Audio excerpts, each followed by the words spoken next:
Hello, everyone, and welcome to this latest episode of the Weekend Crusaders. My name's Sean Wasserkrug. With me, as always, is Brian Michaels. And we are talking about 5 more movies that came out during this weekend in movie history. This is definitely a unique list. And the reason why I say it's a unique list is that there are certain weekends, and Brian and I have already had to deal with this more times than we've wanted to, where not a lot of good movies came out. And we're forced to talk about certain films that we really don't care all that much about, which is why we did like the stinker week at the end of August. That's also why we took the following week off, because there was nothing good. But we're in December, and there was at least some movies worth talking about where we didn't want to skip the week, but there were others where it's like, well, this was the I think the common thing that you and I both said this week was, why did I pick this movie again? And we're like, oh wait, because we were like, maybe I'll pick something else, and we looked like, no, that's it. Yeah, I think you and I both wanted to pick something else. You ended up getting something else because we shuffled some stuff around. But yeah, I watched mine. I was like, why did I pick this? And I was like, let me look at the list. It's like, oh yeah, there's a reason why I picked this one. There's not a whole lot more to go on. But yeah, wouldn't you agree? This is kind of like a week.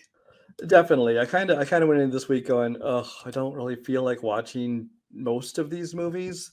But I actually ended up not being too bad, actually. Yeah, it's one of those things where I was in the same boat. Like it was Sunday, and I was like, you were like, do you want to watch Stinker Town? I'm like, not really.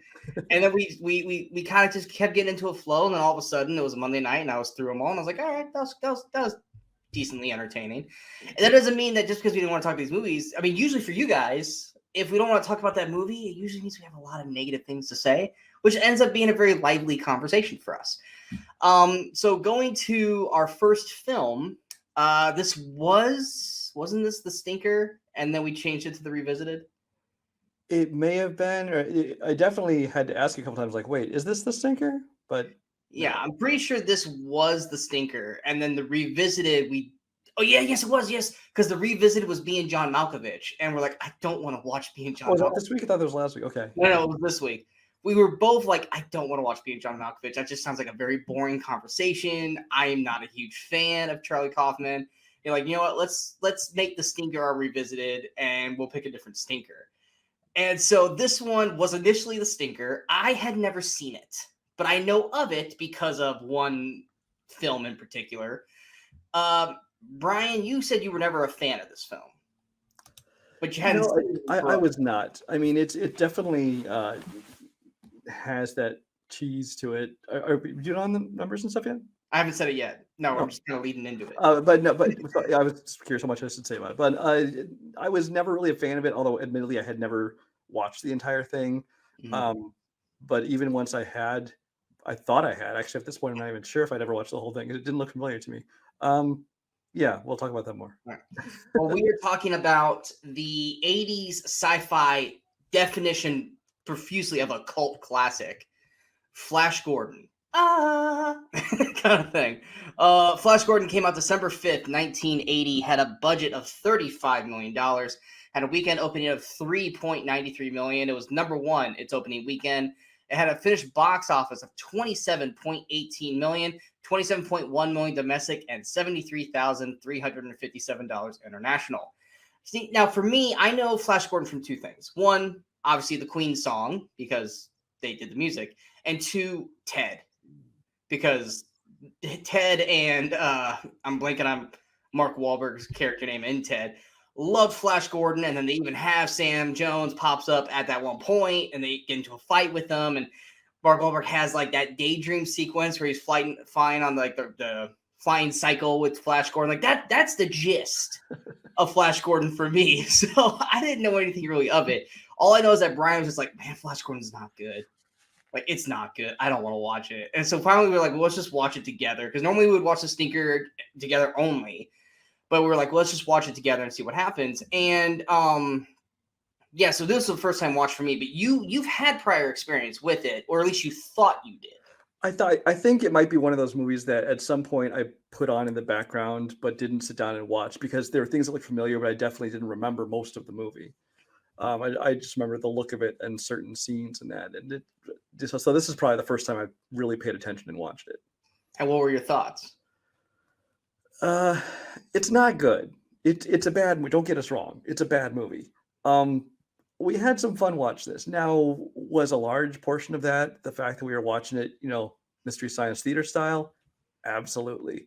Because we had fun making fun of this, playing our favorite game, which is recast this movie. Which is probably a show we're going to start doing next year. It seems like me and Brian are getting really, really into doing this. So the chances of this becoming reality is very, very high, where we will basically be watching a film and going, who that character looks like, or who would be good for this role? This person. It just recast the whole fucking. And we won't go into all of them in this one, but this one started. But this one started because every time they showed Sam Jones as Flash Gordon, I'm like, it's just me, or is that just like Ashton Kutcher? Specifically Ashton Kutcher from that 70s show, because he had, the feather Ashton back Kutcher but with muscles, because Ashton Kutcher's never been. Well, definitely, yeah. More muscular. But then even his facial expressions and everything, every time I saw him, is like, he looked more and more like him. And you're like, now I can't unsee this. You did. You basically, I wouldn't say you ruined it. You kind of heightened the film. You made it more fun. Because I was just looking at him just going, burn! It's just like all the Kelso, Ashton Kutcher lines were popping in my head as I was watching Sam Jones play Flash Gordon. But yeah, there were so many other actors that we were just like, I think the only one we didn't really recast until literally we were like, oh, we forgot to recast him, was Timothy Dalton. Because Timothy Dalton was the one character who was really just trying his best in the film. I think we finally said Zachary Levi. Really, I think so, but really, we're just like, just leave Timothy Dalton. Yeah, just Timothy Dalton's fine. But yeah, it was this was definitely a movie that we were just kind of, I wouldn't say we were verbally ripping it apart like a normal stinker, but we were having some fun banter. We were making fun of it, yeah. But we were making fun of it, but it wasn't like, oh my god, this movie's garbage. We were just having fun with it. And then about halfway through the film, I was like, Brian, I'm not having a bad time watching this. Yeah, I'm actually enjoying what's going on. It's not completely terrible. I mean, the effects are awful. The production design, the costumes and sets, and are totally cheesy. What was the? Oh god, you said it. And it was so true. It was when they were in I wouldn't say it was a ballroom, the throne room. And you were like, this is like this movie mixed with this movie, mixed with this movie, mixed with because you said Wizard of Oz was. Oh yeah, it was Wizard of Oz and Masters of the Universe because. But there was a third movie. There was a third movie there, but it was we were just like. Movie, if you've ever seen Masters of the Universe, this movie looks. I mean, right down. There's one character who swear looks almost exactly like Skeletor. Which to me was my favorite character. A lot of the costumes and props and things look exactly the same. No, I'm not going to blame this movie for its special effects and production value because it was a cheap movie made by Canon. No, it wasn't Canon Films, but Dino De Laurentiis. One of those kind of cheap, low budget movies back in the 80s. Commended them for what they did. They did the best of what they had, especially being at the time too. Yeah. So I mean, I'm not gonna. It looks funny and it's fun to make fun of it, but I'm not gonna fault the movie just on that alone. But I mean, the characters, the acting, the dialogue and stuff. It was cheesy, but it wasn't terrible. We've seen if this was a stinker, I'd have almost said it doesn't even deserve to be a stinker.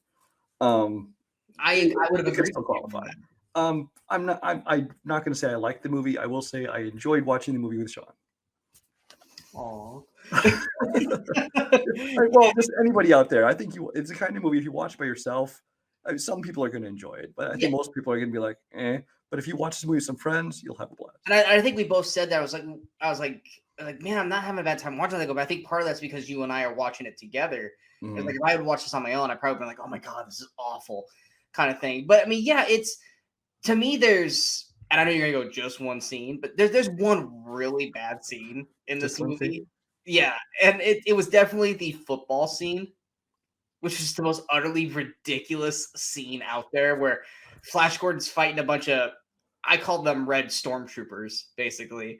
And he's basically just running a football in between them, busting through the line kind of thing, and chucking a football. It's not even a football, it's like a green egg or something. It happens to be shaped like a football, and he's a football star. So so it's naturally he has to fight like a football player. It's like, no, he's a big dude. He can punch and stuff. And then later in the film, he actually does that. But it's the most awkward choreographed scene. You could tell it was just they were just ad-libbing the whole thing. No one really seemed to know what they were doing except charge Sam Jones. And he would like throw the football thing, and it would like knock people down, but you could see it like bounce off, like it's clearly like a rubber ball. Oh yeah, it was just like everyone just charge Sam Jones. If he bumps you, fall down. If he throws the ball at you, don't catch it. Pretend it knocks you down. Until eventually, something happens and he gets knocked out. It was just such an awkward thing. And I remember when Ming shows up, the first thing he said, and here is the black mark on Max Van Sydow's history. And I was like, I didn't actually think he was a bad job in it. I actually thought he was fine in the role. And we recasted him obviously as Ming. We picked at least. Because unfortunately nowadays that'd be problematic. Anyway. Well, yeah, but even then, even the people we were casting, it still would have been problematic. I mean, we said like Malkovich would have been a perfect one if he was doing it like Cyrus the Virus, or heck, I think Patrick Stewart even would have been a good Ming. But it's a very, very weird movie. I said it was Jupiter Ascending, but not boring. Because I wasn't bored watching it. But if Jupiter Ascending because there are parts of Jupiter Ascending that I didn't mind. I liked some of the action when they were on Earth. I liked it when it was on Earth. It was really action sequences and stuff. But if Jupiter Ascending had if it had been if you took out all the boring parts and made it more action packed like this one is, then yes, it would have been a far better movie. Yeah, that's what it was. It just felt like Jupiter Ascending going, hey, look, we get there's a whole lot of space. There's like 4 colonies of people in this movie. We're not going to waste a whole bunch of time trying to explain them. They're just there. Deal with it. Here's the story. Yeah. And like I said, there's some ridiculously dumb parts. And like I said, there's some bad special effects and stuff. But like I said, it's 1980. They're doing the best they can do with what it is. It's not Star Wars or Star Trek by any means. But at the end of the day, I get it. I get why. This is not a Megaforce situation where it's so... That will never get old. Although when he's riding that cycle, it looked just like Megaforce. I think it looked better than Megaforce. At least in this, he doesn't do a full 60 barrel roll that just is slow and grinning uncontrollably. Yeah.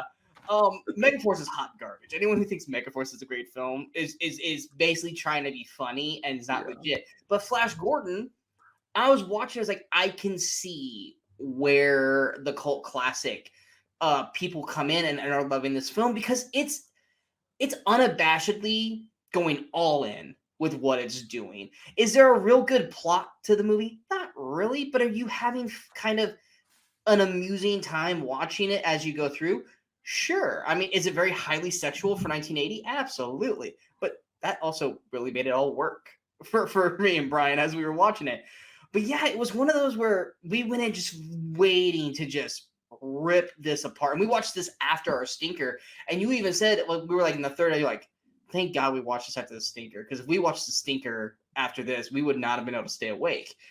But it was I'm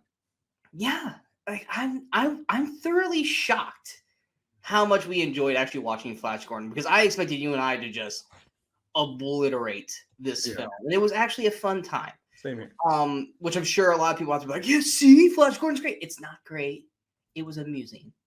It was a very amusing time as long as you're watching it with a friend. Yes. But yeah, Flash Gordon is on. Was it on anything? No.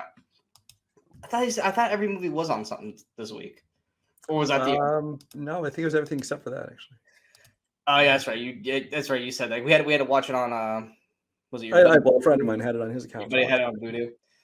So yeah, Flash Gordon, watch it with friends, have fun with it. It's not a bad time. Watch it by yourself. You're probably not going to enjoy it as much. You're going to be like, what the hell was Sean and Brian thinking? But we warned you. Watch it with friends. Just play Spot That Actor, because there's recognizable people from Star Wars movies, Spot That Lost Ark movies, Fiddler on the Roof, all kinds of weird stuff. Spot that actor and then recast. Yeah. And you'll have a blast watching it. Next, we're going to move on to Brian's pick. This is a movie that I had always wanted to see, but never got to see it until this week.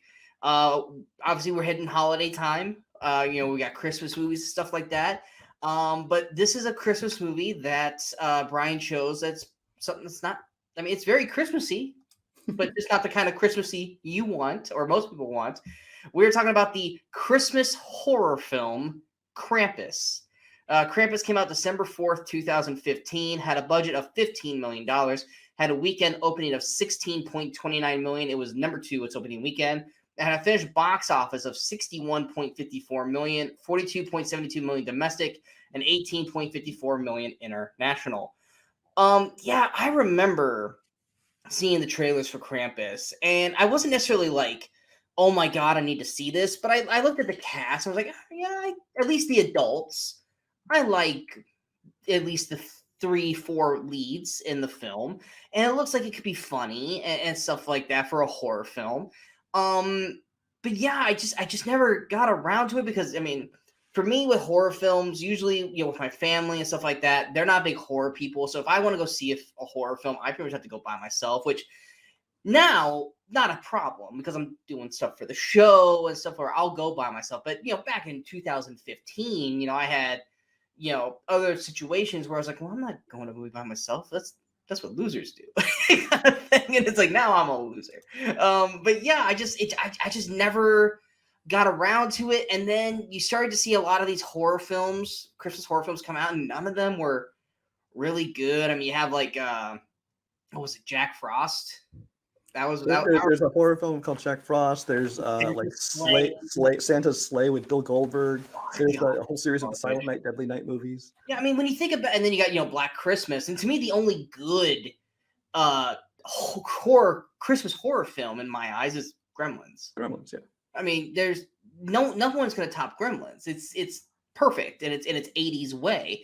So coming into Krampus, I was kind of like, I'll give it a shot because it's got the horror queen or the new horror queen in Toni Collette, who's amazing in anything horror that she does. I mean, come on, Hereditary. I know Brian doesn't like Hereditary, but she deserved an Oscar nomination, if not the fucking win for Hereditary. And of course, Adam Scott. I love Adam Scott. I don't think there's anyone out there who doesn't like Adam Scott. It's just Adam Scott's more TV, not much movies. But he's a supporting character, yeah. Yeah, and then David, I always say his freaking last name wrong. Kettner from Anchorman and hundreds of other comedies. So my freaking light is flickering like crazy. but yeah, it was definitely first time view for me. But you picked this, so go ahead. This was your movie. Yeah, so I mean, I enjoy Christmas movies to some extent, but really when it comes to Christmas movies, I tend to go to the more alternative things. The more comedic stuff like Christmas Vacation, The Ref, the dysfunctional family kind of thing. One for the holidays. There's a whole argument about Die Hard to be had, which won't have. But then this one, so it's a horror Christmas movie. I'm like, hey, this sounds like my kind of thing.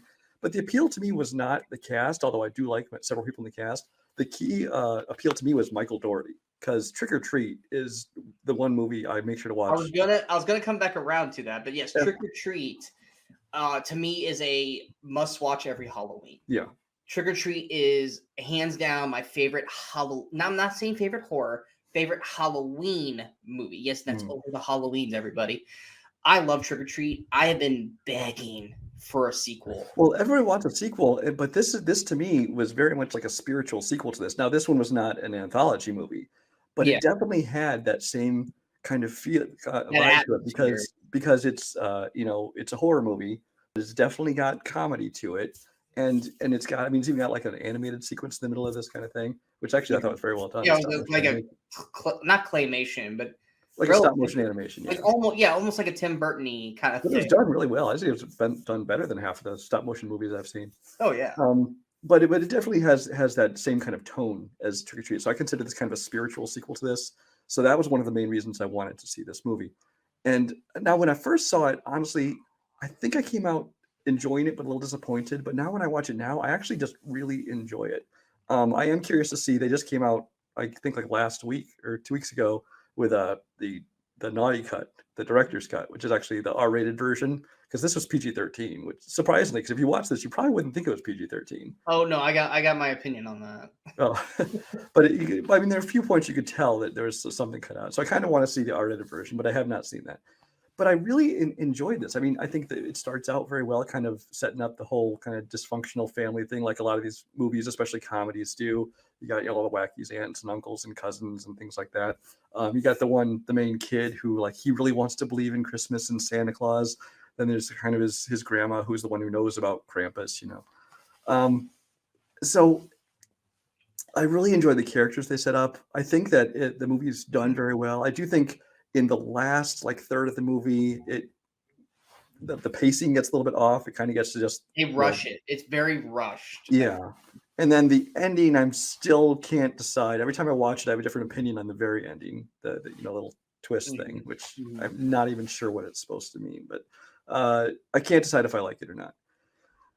But yeah, this is just a movie that I really enjoy. I think that more people should check out, especially those who like Trick or Treat. I will say, if you want to watch this movie, make sure you check that it's Michael Dougherty 2015, because there's like 15 movies titled Krampus. So make sure you watch the right one. I had to find pictures for this movie. I had to go like, that wasn't in the movie. That's a whole other film. Yeah, there's a whole lot of Krampus movies. But this one I thought was actually very well done. Yeah, my main thing when I came into it obviously was the cast. And like I said, I didn't realize it was Michael Dougherty until last week when you said, and it's a director you love. And I'm like, really? Who directed? Like, oh, Trick or Treat. Okay, I'm excited for this. But then he also did Godzilla King of the Monsters, which that's why he wasn't that great.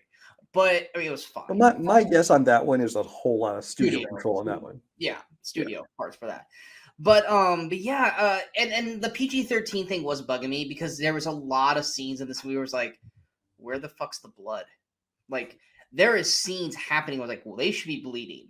They should be bleeding pretty bad. Yeah. And no blood. I'm just like, this is kind of taking me out of it a little bit because I'm just like, people are getting bitten by creatures and nails and all this kind of stuff, and it's like there's not a single drop of blood. Which I do gotta say, the creatures and everything, like from the smallest ones to even the main Krampus one, I think they look so cool, and I like that they were all done practically. There was not a lot of computer visual effects in that, at least not in the close shots. I thought it looked really cool. I thought the creatures all looked great. I mean, you had the suicidal crazy gingerbread men, which I think was voiced by Seth Green. Wasn't Seth Green the gingerbread men? He was one of the three. I don't know which one for sure he was. Sure there was like these three main things, and he was voice of one of them. Yeah, the gingerbread men are the only ones that really had any dialogue. So if you're going to cast Seth Green for anything, you would cast him for those. Yeah, there's Lumpy, Clumpy, and Dumpy, and he's Lumpy. So I don't know which one that is.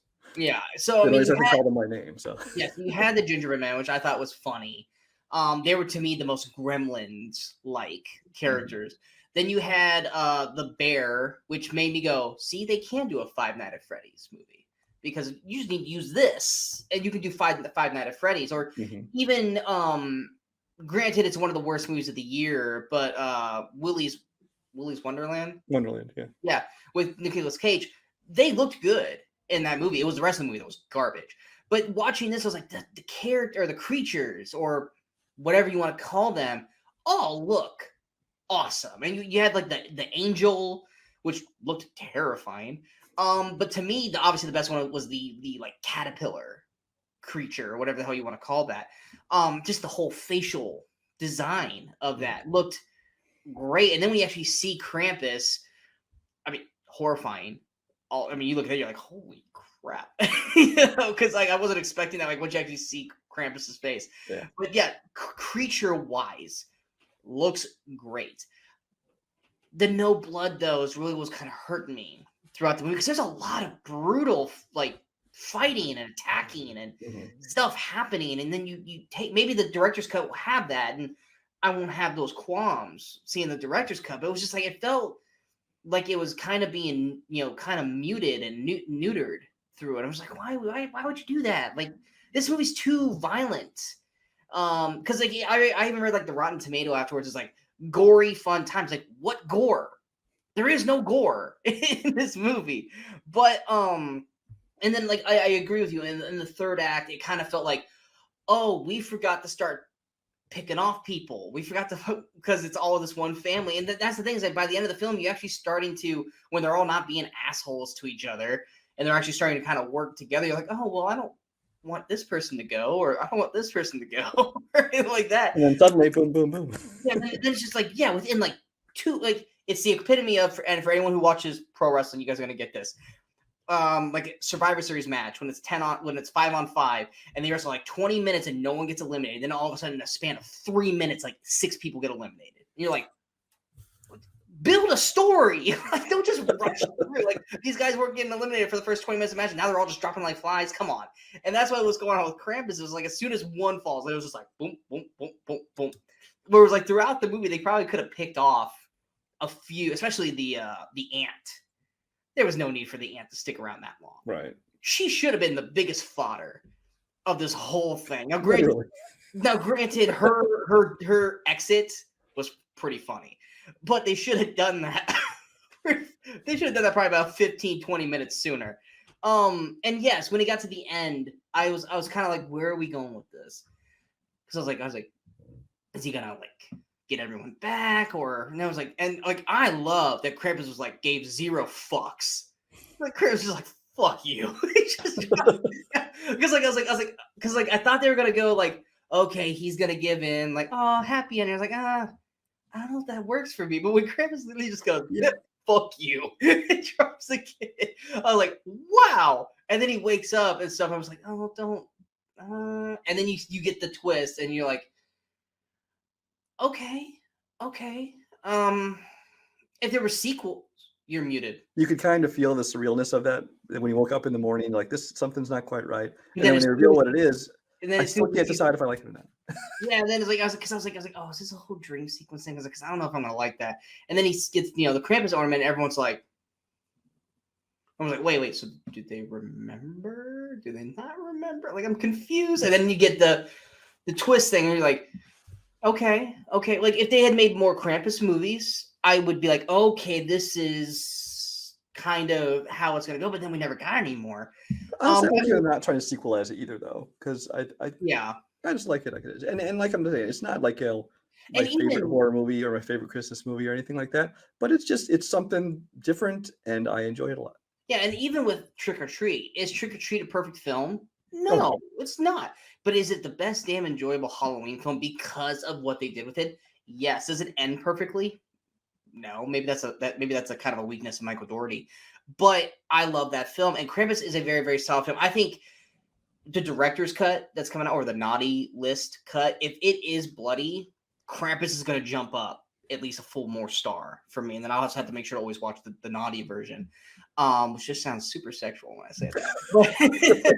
But I thought Adam Scott did a very solid job in it. Toni Collette. Everyone else I thought was just, they were fine for the role that they were in. But yeah, I enjoyed it. It was just the lack of blood. And I'm not a big blood guy, but you can't do the things that you're doing in this film and not have blood. It's kind of the equivalent of like watching like an MCU movie or an animated film where it's like, oh, they got thrown through a wall and there's not a scratch on them. And it's like, no, you should be bleeding pretty good right now. Like even when David, I can never say his freaking last name. Techner or Ketchner. People pronounce it different ways. Yeah. Like when he gets bit in the leg or bit on the leg, and like Adam Scott wraps him up, and he's just like, there's no blood like seep through. Yeah, because like the thing had been, he's like, something's biting my leg, and he was holding on to him pretty good. They get him away, and then when they first like peel off the pants or whatever, it looks like totally mangled. But then like, yeah, there's nothing more. Yeah, well, because like that whole scene, it looks like he's being eaten by Jaws, like he's being yanked around like a shark in the snow. It's like, and he's trying to put him, like, oh, it's gonna be the whole thing where it's like his whole bottom half's gone. Like we're gonna get a Jaws moment, and he's just like, oh, I bit my leg. It's like there's no blood. I'm like, come on, where's the blood? So like that was kind of like, it took me out of it in those moments. But outside of that, I think actually, like I said, the character, looks and everything, I thought was great. So it definitely was something I was glad I finally got to watch. But I really do want to see that naughty list version to see if. You make it sound so creepy when you say it. I know it does. That's why every time I say it, it's like, it sounds wrong. But I want to see that version to see if they did add the blood. Now, if they don't add the blood, then that's just a huge miss for Krampus. But overall, I thought it was a very solid horror film for Christmas time. It's definitely right up there behind Gremlins, because Gremlins, they did do blood and they didn't shy away from that stuff. But it was also in the 1980s. Krampus is on. Krampus it's not the only place you can watch it for free is if you subscribe to your cable that has FX. You can watch it on FX now for free. Otherwise, you have to rent it somewhere else. Gotcha. All right, so we're now going to move on to my pick. This is the reason why we said what I said at the beginning of the episode. This is a movie that I don't necessarily really love by any means. I picked it more for its performances than anything else. We are talking about the 2009 drama Brothers. Brothers came out December 4th, 2009, had a budget of $26 million, had a weekend opening of $9.52 million. It was number 3 its opening weekend, and a finished box office of $43.47 million, $28.54 million domestic, and $14.93 million international. Yeah, this film, I mean, you got 3 people, well, 2 that we really love, and 1 that's decent in Toby Mcguire, Natalie Portman, Jake Gyllenhaal. The story's relatively simple. You got Toby Mcguire. He's a captain in the Marines, and he's married to Natalie Portman. Good job, Toby. And his brother Jake Gyllenhaal, who's kind of the fuck up of the family. He just got out of prison. Toby Mcguire goes back to Afghanistan. He's presumed dead because he's captured.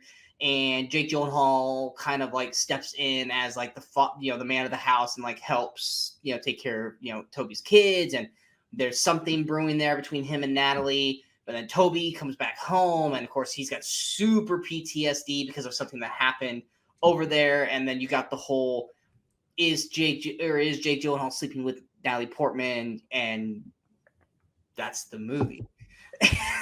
And that's it. Now I know a lot of people are like, this movie does a fantastic job of describing casualties of war, PTSD, and what people go through and stuff like that, which I'm not knocking that by any means, because I think Toby Mcguire does that very well. Toby Mcguire, now granted, I don't mind Toby Mcguire. You are not a fan of Toby Mcguire. Right. I'm not. I mean, he's made some decent movies and he's serviceable in a lot of them, but I think he can often be a very bad actor too, especially when he's trying to act too serious or dramatic. I think he comes across. This is my problem with Toby. Stoically, I think he does a very good job of being menacing. Once Toby yells or screams, he loses all of his credibility. He's just not a guy that can he just can't. He can't, because he's too, I don't want to say he's squeaky, but he still sounds like a teenager. He's more like a kid having a tantrum. Yeah, he's more like a young teenager whose voice hasn't really broke yet and stuff like that. I'm like, I'm not knocking. I'm sorry, that's the way he sounds. Like when he's having his big explosive moment in the kitchen, it comes off more comical because his voice keeps screeching the whole time. Like it just doesn't work. So it's like, know your actor's wheelhouse. He can do all that, and he can keep. Honestly, I think if he would have kept it kind of more like not soft spoken, but kind of growl, like like he was trying to keep the kids from waking the kids up and stuff. He's breaking all this shit. I think that would have sold it a lot better than him going. It's just like, no, that was a bad choice. That was a bad choice. Natalie Portman's great. She's great in everything. I don't think we ever have anything negative to say about Natalie Portman. Jake Gyllenhaal, also great. This is also one of those movies that, and you and I have talked about this, where it's one of those situations where it's like, if you just said this, none of this would be a problem. But then you go, well, then the movie doesn't happen. Where Jake Gyllenhaal, or when Toby Mcguire's like, did you sleep with, now I am saying the actress and actress names, I don't remember the damn character names. And he's like, did you sleep with Natalie Portman? And Jake Gyllenhaal doesn't ever deny it, even though they never slept together. And it's like, dude, just say it. Just like, she said it.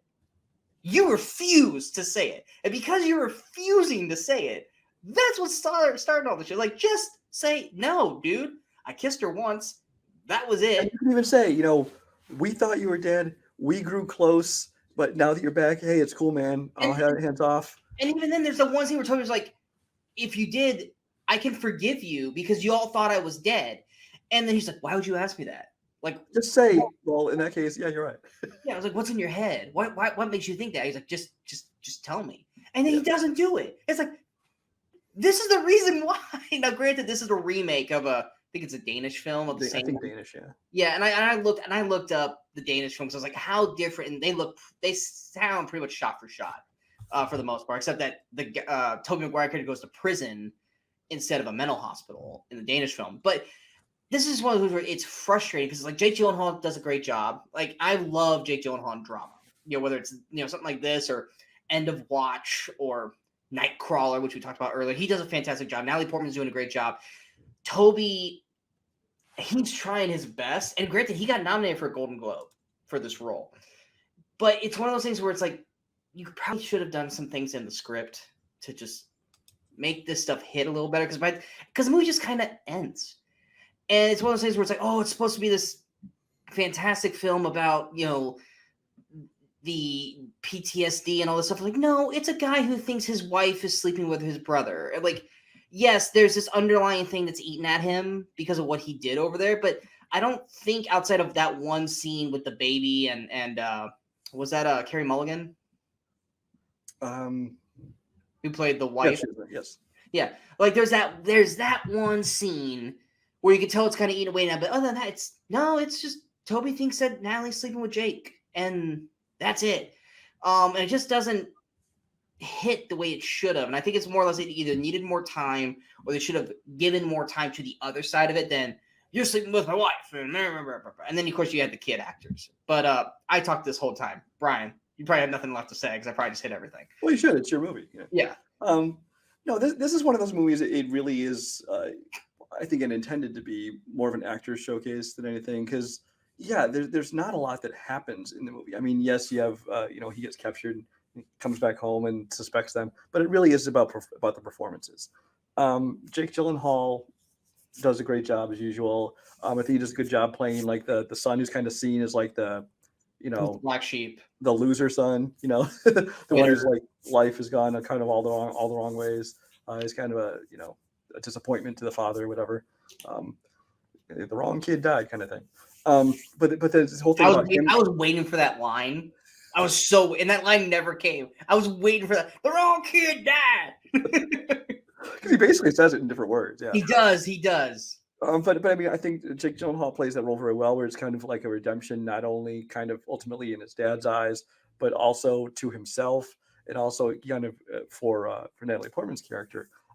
Natalie Portman as well, I think almost always, even in bad movies, she delivers good performances. She's phenomenal here. Plus, I don't mind looking at Natalie Portman for 2 hours because she looks gorgeous in this movie. Absolutely not. I 100% agree. So for me, it comes down to Toby Mcguire, who, like I said, I've never thought was a very good actor, especially in dramas.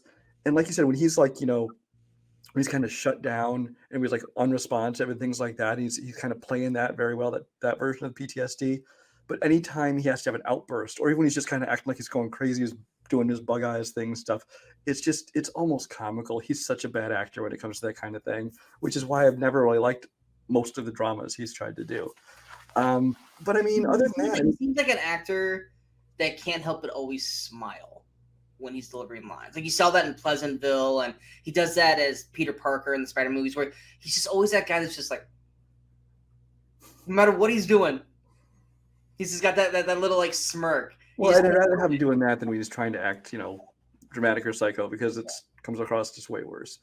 But I mean, it's a good movie. I don't think it's a great movie. But then again, like I said, it's more than anything else just an actor showcase, mainly for the other two. Yeah, and also, not that I don't hate the performance. I think for the young actress, I think she did a great job. But I've never seen a movie where the daughter was like, we want you to be dating the uncle. We want, screw dad. We want you dating the brother. Like, there's one where, like, the dinner where she opens the door and Jake Gyllenhaal brought a date. She's like, it's I'm like, what? Like, I don't think I've ever seen that. And then her straight up just go, they have sex all the time. And you're just like, you just killed everybody. Like, what? Like you said that.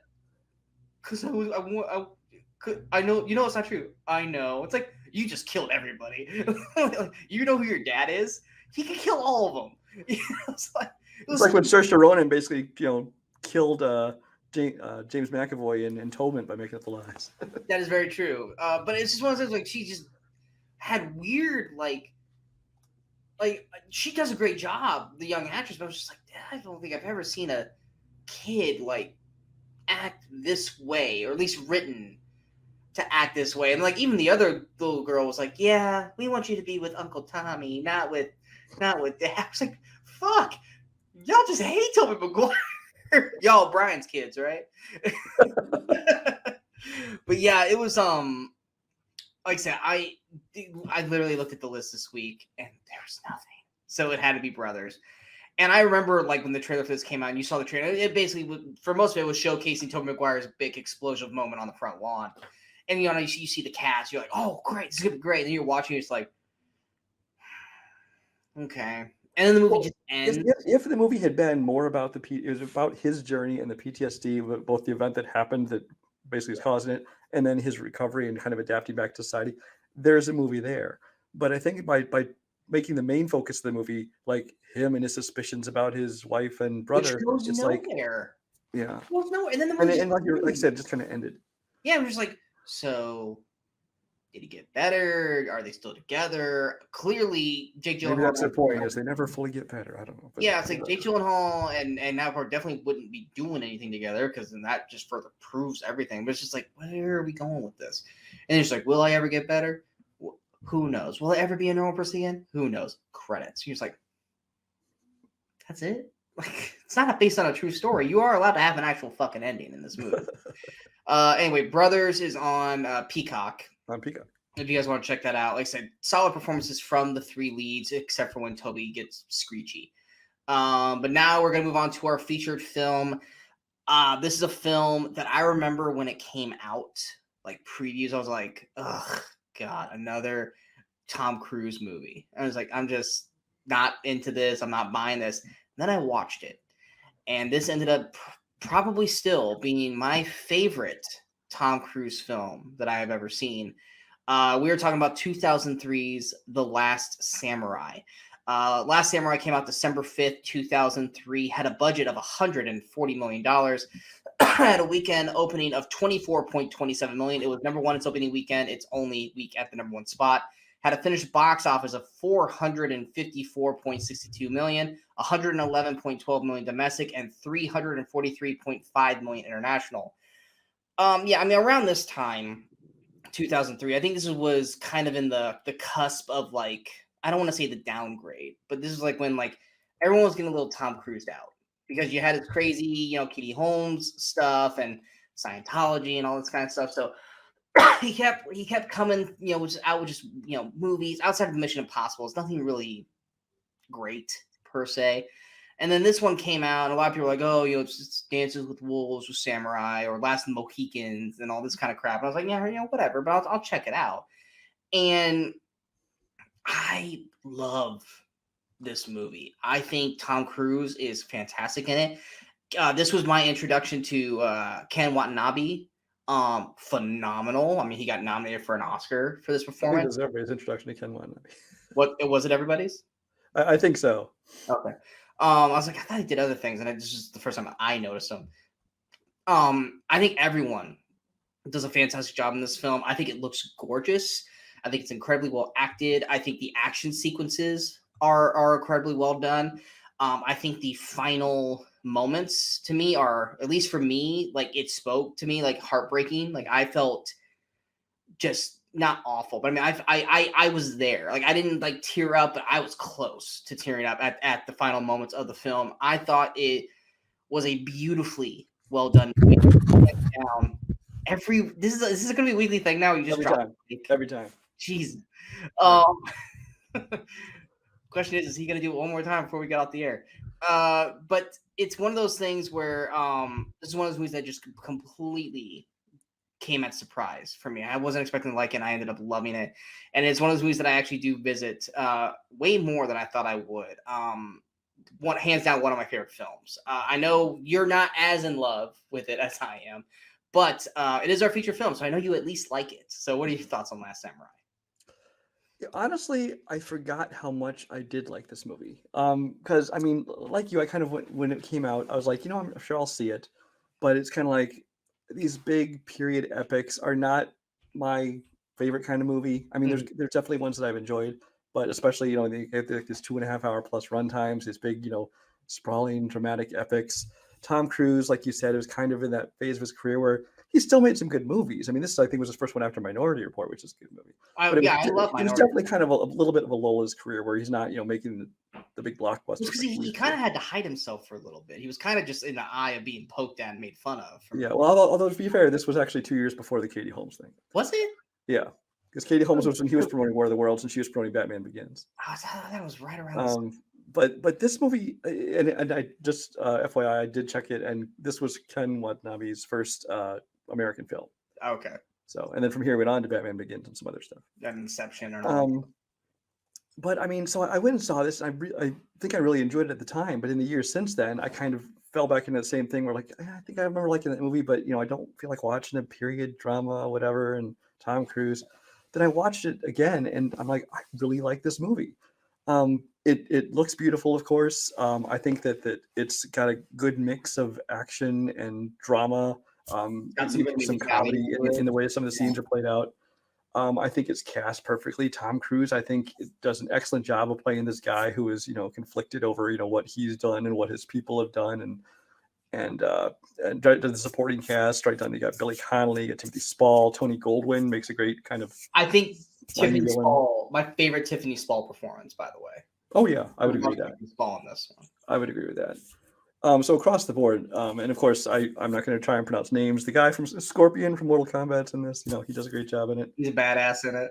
Yeah.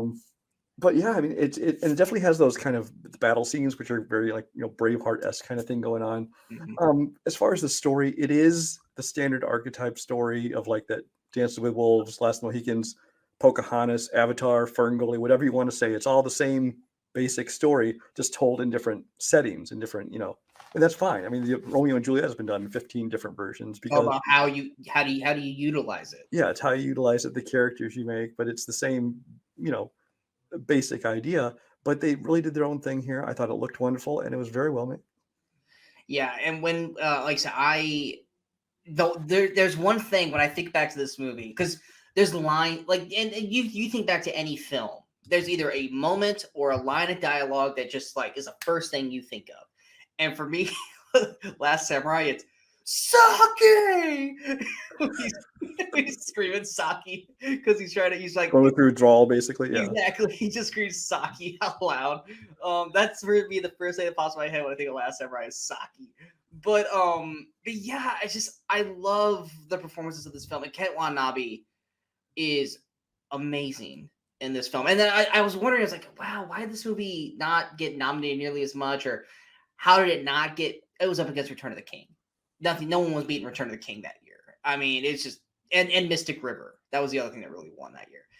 But yeah, it was one of those things where, like, granted, I mean, like, to me, when I think of like epics, like big war epics, period epics, stuff like that, like as I was watching, it's like it not the same movie by any means. This and like The Patriot are like the two that are like my favorite ones. I mean, you have like your Saving Private Ryan's and stuff like that, but these two are like right there as like my two favorite to watch around like the same time of year. Like I'll just watch them back to back because they are very war epic-y, but this one a little bit different because it's kind of more slow drama kind of thing. But performance wise, because you got the samurai element, and I even like said that the Japanese actors in this, like, so I'm not going to try to butcher their names. They are all great. You got the little sniveling one guy who's like got the ear of the emperor, and you're just like, I wish he would have died. kind of Bob. Yes. You got Bob. You got the big brute guy, which I don't know. I can't remember if he ever really had like an actual name. You had the son, who was kind of the funny one. The emperor at the end had a great. And you get what everybody wants to see: ninjas versus samurais. Although I'm sorry, the ninjas would have wiped the floor with them. That's the only scene watching back. I was like, who were the ninjas? Was that because it's not the one people that are at war with, because why would they send ninjas in when they got guns? And so it's like, I think it was supposed to be a send ninja, but maybe not. I don't know. Because that's the other part. I was like, I don't understand where the ninjas came into play. Like, I love the scene. The scene's great, but it's like, where did the ninjas come into play in this movie? I assume because ninjas are known as like basically hired assassins. So I thought, yeah, maybe I don't know. It's very out of place, but it's a very fun scene and it works incredibly well. Yeah. But yeah, Last Samurai, gorgeous film, incredibly well acted, definitely well worth your time if you guys skipped over it, because you're either not a Tom Cruise fan, which by nowadays, why aren't you?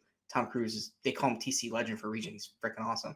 Tom Cruise, the personality can be a bit much, but he's a good actor in almost any genre, and there's no doubt he's like the hardest working guy in show business. He is, and like there are times where I'm watching this and I'm like him or stunt double, him or something. Like, no, it's Tom. He's doing it. Like he could use the stunt for that with the other stuff he's done. Yeah, I was like, no, he's doing it. It's Tom. Why am I even looking? But it's one of those things where it's like, I'll get a lot of people going, oh, dude, Tom Cruise. I'm like, are you saying that because you don't like his movies? Or are you saying that because Mr. Scientology jumping up on a couch on Oprah? Yeah. Well, I was like, no, so you're attacking his personal life.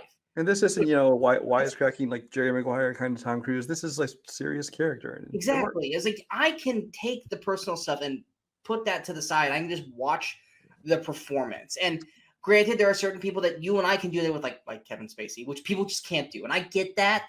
I respect that. Tom Cruise really has not done anything wrong. Like same thing with people with Christian Bale because of the way he acted on Terminator Salvation with the one dude. It's like, get over it. People have their bad days. Tom Cruise is a fantastic actor, and this is one of those movies that really showcases that. So if you guys have avoided Last Samurai because it's a Tom Cruise movie, or because it seemed too slow or not actiony enough, I strongly suggest you guys go back and recheck it out. It's a fantastic film. It's on HBO Max. We're going to go ahead to our stinker pick. Like I said, this was a movie that was not originally picked, but because we moved Flash Gordon to revisit it, we chose this.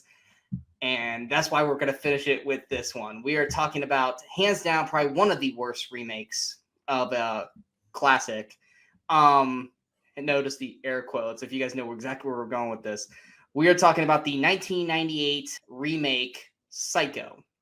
Psycho came out December 4th, 1998. Had a budget of $60 million. Where was that money? Had a weekend opening of $10.03 million. It was number 2 its opening weekend. Had a finished box office of $37.17 million, $21.48 million domestic, and $15.68 million international. I remember watching this when it came out. Hated it then. Watched it, a couple nights ago. Hated it still. But there's one person here that is way more passionate about the hatred of this film, and that's Brian. So I almost knocked over my mic. But so Brian, take it away, because you're like, we're finishing. Well, here's the thing. we saved this movie for last because we don't want to lose our audience, because we got a real hot take on this movie. But it's not what you think. Because now Sean said it's considered it is one of the worst remakes of all time. As a remake, it's not. It is super faithful. No, I said it's considered. A lot of people consider it overly faithful. It's basically a shot-for-shot remake with minor changes here and there, because it takes place in current day. Although for a while we weren't sure about that. Yeah. Well, current day in the 90s, of course. It's supposed to be 1998, but it feels like the 60s at most. And I totally get the criticism for why bother with it. You've got a shot-for-shot remake of the original. I mean, maybe if it's some kind of fun film project somebody's doing, but for an actual released in theaters, big feature film, what's the point of remaking a movie if you're not going to update it or add something new to it or make some changes to it? I totally get that criticism. But as a fully faithful copy of the original, that's just it. This is not a good movie. It is a slow movie. It is a boring movie. It is stiffly written, stiffly acted, all those things. But it's a copy of the original in every way. And that just goes to show the original movie, Psycho, is not a good movie. It is boring. It is stiff. It is badly written. It is badly acted. That movie is every bit as bad as this one, I would say. And I think by taking an old movie like that, people when they look back at it, like, oh, that's just the style of the time, things like that. But when you look at a remake that's made with current people and current camera work and things like that of the original, you realize you're like, wow, it's not very good filmmaking. It's just but we always just kind of forgave it because it's old, but it's really not that good. Now, as far as if it was scary and things like that, certain scenes, maybe at the time it was. Different era, people have seen different things on screen 1,000 times by now. Whatever. But I honestly, I don't hate the original Psycho, but it's one of those movies I am baffled by the people that love it because it's just pretty mediocre. It's the same people out there who call Psycho the greatest horror film of all time, or the same people who think Citizen Kane is the greatest film of all time. It's like, you guys do watch movies. Well, right? And Citizen Kane is another one, which I actually like Citizen Kane, but it is overly long. It is movie melatonin. It's it's convoluted, but again, that one was a big breakthrough in a lot of the ways the movies were edited and the way they were filmed, the way they were done. So I get admiring it from that standpoint. As a story, it's kind of Sean has stronger feelings than I do, but do I feel it's the greatest movie of all time? No. But this one to me is just right up there. Yeah, I've never really gotten Psycho. I watched Bates Motel. I like Bates Motel. I think Bates Motel is really well done with Freddie Highmore and Vera Farmiga as Norman and Norma Bates. But I was never a fan of the original Psycho. I remember watching it and just being like, eh. And I watched this. It's like, oh, Vince Vaughn, who at the time wasn't huge. Neither was really Anne Heche or Viggo Mortensen. I mean, Julianne Moore, I guess, was the biggest get of the film. But you're just watching it, and it's dull and it's boring. And the reason the whole shot-for-shot remake, it just comes off ungodly pretentious by Gus Van Sant. And it's pretentious of the ass. It's just so snooty with trying to be a shot-for-shot remake, and people who defend it, which not a lot of people defend it because it's like a 32 on Rotten Tomatoes, but it's just like, oh, it's the art of it. It's like, no. And I agree with Brian. If you're gonna do something, do it a little bit different. You got Rear Window, which I think Rear Window deserves the praise that it got, but you have tons of other movies doing Rear Window, but they're doing like Disturbia or Disturbia was Rear Window remake. It just wasn't called that. Yeah. But it added something new to it. It did something different with it. Yeah, it updated it. Technically, we didn't talk about it, but the remake of Fright Night is very Rear Window-esque in its own way. But and then it goes into Fright Night. But like they are doing different things with it to make it its own thing. Heck, I mean, you got North by Northwest, I think is a very good Alfred Hitchcock film. Psycho is the one that is talked about to be the most iconic and blah, blah, blah, blah, blah. And it's just not. And we're going back and we're watching the iconic scene of where Anne Heche gets murdered. Spoiler alert. And it's just so like eye-rollingly like ugh. Whether it's Anne Heche going like this, and it's just like no dead person would have their arms stuck out like this just so she can grab. Like she should have done that previously. And there's not a whole lot of blood. It's like, nah, the way he's supposedly stabbing her, there should be a lot of blood. Even then, the stabbing looked horrible. It's like, I get they're trying to do shot for shot, but then there's little things here that are different, like Anne Heche's complete butt showing as she falls. Yeah, like, I don't remember seeing that much boob in yeah, and stuff like that. But it's just like, look, if you're gonna do those little things, then just fucking go for it. Go for it. Do something different with it. Like you're making these little things that are like, okay, well, it's 98. You can get away with a little more blood. You can get away with maybe a little more brief kind of nudity. But it's like, cool. If you're gonna do that, then just go the whole way through. And I will commend you for at least trying to do something different and it not work. Then you literally copying and pasting the exact same film with just color and stuff like that, and make it feel like it's not anything new. I mean, I think Vince Vaughn's trying his best. I mean, he was a young actor at this time, so he's basically gonna do whatever Gus Van Sant does. Oh, I think he played the part better than Tony Perkins did. Yeah, I mean, like I said, I even told you, like the one thing that they changed differently in this, which I was like, thank God, was when you get the big reveal that Norman is his mother. In the original cut with Perkins going like this, they got rid of that because I thought that was the most ridiculously stupid facial expression in the film because it came off comedic. Where in this one, Vince Vaughn's like he's coming in for the kill, and then even then, the actual fight that they had with him and Viggo, that was more of a fight. Like I said, there are differences in this, but they just don't go all the way. Like the William H. Macy kill looks horrible. Because that when they did exactly like the other one, it was like exactly. It was just like it's like you're choosing when to be a little different, and then you're choosing to be 100% like we are doing this the exact same way. And the times when they decide to do it the exact same way is the times when it falls apart. Yeah, and those are the worst parts of the movie. And it's like I don't think Anne Heche definitely was not a good choice for this performance. I think, I feel like they said they casted her because she was the same height difference with Vince Vaughn. It's same hair, same height difference between the previous actress and Perkins. Like they made sure like it was like that kind of on the nose. It's like if you're gonna be that anal about the shot for shot remake, then you cast someone better than Anne Heche. Not that she's a horrible actress. I get casting her because she looks a little bit like her and she's the same style of actress. So I get casting her. But again, I I don't blame Anne H. She was doing the exact role she was given to do, and it was just, it's not good source material. I'm sorry. It's like people can complain about this being a carbon copy, but the fact of the matter is, if that's your criticism of it, you say it's not a good movie and it's a carbon copy, you yourself are admitting the old one's not that good. The Psycho is literally a scene and a twist. It is 2 moments in a film.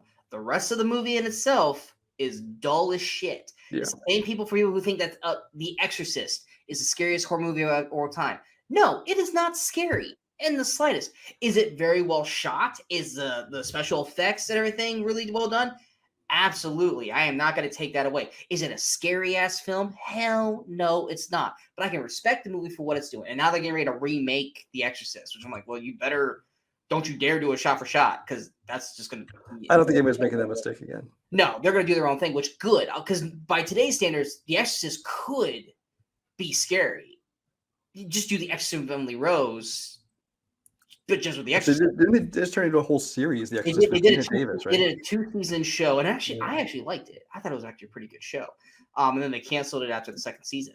But yeah, Psycho, it's one of those hot takes from Brian and I where it's considered a classic. You can't talk about it. You can't bash it. And we're like, no, we're gonna talk about it. Like, there's so many movies that Brian and I don't talk about that we really want to just obliterate, and we're like, nah. Like Napoleon, we'll see. We did Napoleon Dynamite. We're proud to die on that hill. Obviously Psycho. We Citizen Kane just now. There's so many movies that Brian and I would just like, oh god, we hate those movies. But like everyone loves these movies. Like we can't really attack. Now that we have no viewers left. Exactly. But yeah. So anything else you want to add for Psycho? No, I think we've covered it. Okay. Well, I hope you guys enjoyed this episode. If you guys did, go ahead and hit that like, share, and subscribe button to the channel so you guys stay up to date with all the latest videos pop up on the Movie Crusaders. Of course, don't forget to follow us on all the social media outlets you see below. No real reviews this week. Like I said, it was Black Friday this past week. It's been super crazy busy. Like I said, I saw Black Friday. I told you guys what I thought about that last week. I did watch 8-Bit Christmas, which Brian said it was really trying to be Christmas Story and it failed. I actually liked it. I enjoyed it. I had a fun time watching it. Haven't really watched anything else new since then. There's not really anything coming out this week. Silent Night comes out. I don't really, cast wise, I'm intrigued, but story wise, I'm like, I'll catch it at some point. I'm not expecting there to be a review out for it, so don't expect one to pop up. Next week, though, we have a good chunk of movies coming out. We've got National Champions, which the trailer intrigued me quite a bit. So if it's in theaters around me, I'll check it out and have a review for you. We got Amazon Prime's Being the Ricardos, which I'm not a big I Love Lucy person. I was obviously way too young for that, but I'm intrigued to see how Nicole Kidman plays Lucy Ball in that. I'm in it for Aaron Sorkin myself. Yeah, exactly. And Aaron Sorkin. We got the Netflix Adam McKay film Don't Look Up, which I will definitely be checking out. I'm not the craziest Adam McKay serious film person, but I really want to see what this cast does. I wasn't a huge fan of The Big Short or what was the last one? Vice?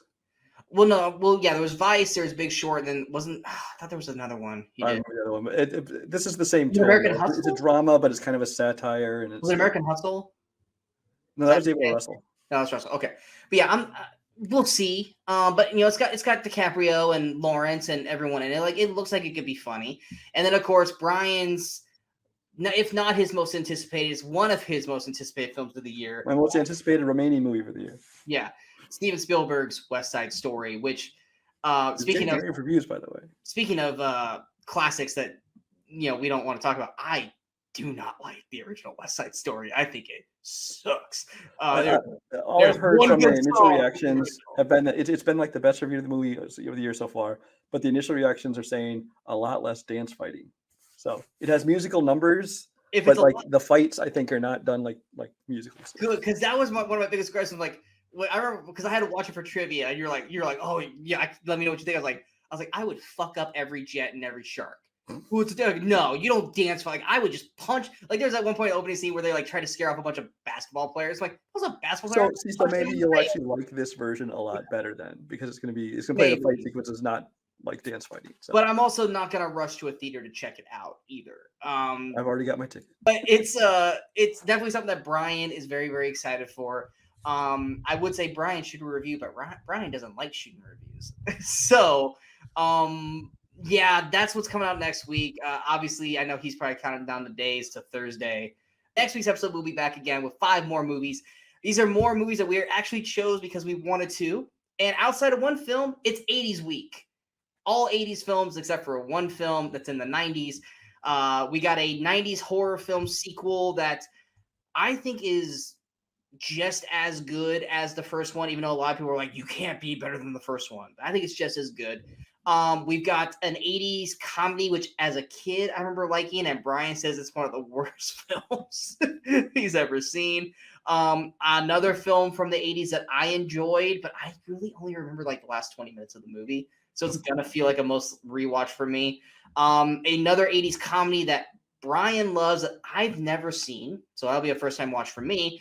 And then another 80s comedy that I love from 3 great comedic actors. I watched this movie earlier this year. I still enjoyed it quite a bit. What I was going to say, when was the last time you watched it? Because I loved it when I was younger too. I had a round 3 it earlier this year. Yeah, okay.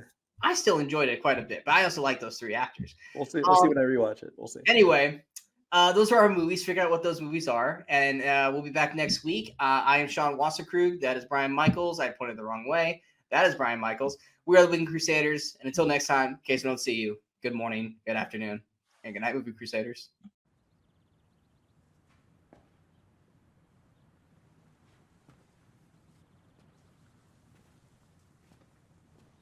You're still here. It's over. Go home.